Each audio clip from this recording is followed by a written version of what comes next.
None of us like being judged, but have you ever wondered what is the difference between judging and observing? We're going to talk about that today.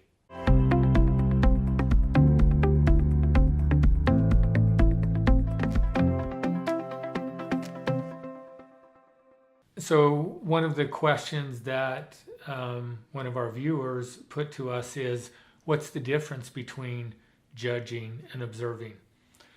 So judging has to do more with when we attach meaning to something that we are observing.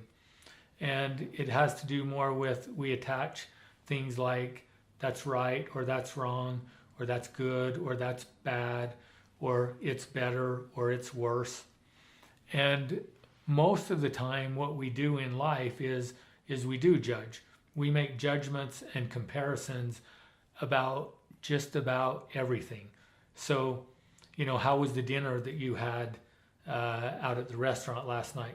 Well, when you respond to that, you're judging that and you're comparing that to something else in most cases. When we look at other people and what they are doing and what they are not doing, then oftentimes we tend to judge that behavior and we tend to place judgment on that person about what kind of a person we think that they are. Now, when we're doing this, when we're judging, most of the time we're doing that while we're on autopilot. So it's the subconscious part of our brain that's doing the judging. So we're not really consciously aware of it. But as we're making those judgments, then those judgments go into the subconscious part of our brain. We accept those judgments as truth, and then we look for evidence to support it. Here's the other thing about judging, and it's important to remember, again, what is our life all about? What is this earth experience all about? Well, it's about us learning and growing and becoming the very best that we can be. Well, when we are focused on other people or things outside of our control, we're really not learning anything in those situations because the focus is on something outside of our control. So observing is more about just that. It's observing behavior, it's observing situations, it's observing words, and we just notice it without attaching meaning to it. Or if we do begin to attach meaning to it, we become aware of that as well. So when we're observing, it's more of that's what we are. We're kind of standing back and we're observing, and not only are we observing the other person or the situation, but we're also observing ourselves. So we're observing our thoughts and our words and our reactions, and we're noticing that and then asking questions about that. So most of the time when we judge another person or we judge a situation, what we're really doing is we're assuming, because there is very little that we really know about another person. We don't know.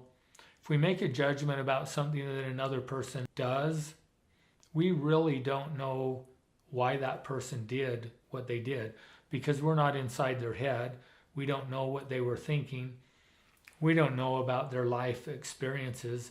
And so they will do something, we make a judgment about that, and we're assuming that what we're thinking is the way that it is. The truth is that whenever we make a judgment about somebody else, that judgment is more about us than it is about them. And so that's why if we can step into that place of observing, so we're just noticing things. We're noticing what's happening out here, but we're also noticing our response to that. If we will open ourselves up to do that, then that will give us more information about us. So I can ask myself, I wonder where that thought came from. I wonder what that belief is based on. Why would I think whatever it is that I thought about this person? Why would I think whatever I think about this experience? Or so I'm asked to do something and I don't want to do it, and I make this judgment about that it's a difficult thing to do or an unpleasant thing to do. Well, in comparison to what? And if I haven't ever really done it, how do I know that that's what that experience is going to be like?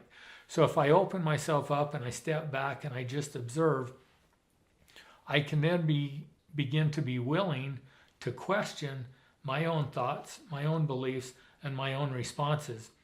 And in doing so, I'm going to be able to find out more about who I am and what are some of those subconscious beliefs that are driving my behaviors, and may give me some information as to why I'm in the place that I'm in my life. Life is really an exploration. It's a journey, and it's about self-exploration. It's about figuring ourselves out and who we are. The challenge is because so much of our time is spent on autopilot. So 90% of the time, we're not really even aware of what we're doing or why we're doing it. So we need to come up with techniques or tools like this of moving from judgment to moving to observer in order to find out more about who we are and why we do the things that we do, and begin to expose those learned thoughts and beliefs and behaviors, and then to be able to examine them and say, okay, are my thoughts and beliefs based on truth or on principle? Or are they just things that I have picked up throughout my life and I assume to be true, but I've never really paid attention long enough to see if those thoughts and beliefs and behaviors are really giving me the outcome in life that I want or not? Because I may have some subconscious beliefs that I've been conditioned throughout my life, and I get triggered. I have the beliefs that lead to the behavior, that lead to the outcome. But because all of this is in my subconscious, I think that this outcome is attributed to something else. And so now I spend all my time and effort focused on something else out here, when in reality, the solution is within me.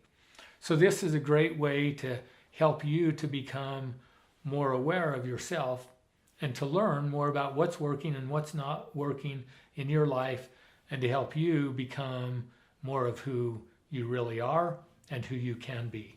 Thanks for watching today. Be sure and subscribe to our channel. If you want to know more about principle-based living and who we are and what we do, visit our website at principlebasedliving.com. And if you're watching this on LinkedIn, be sure and follow me here.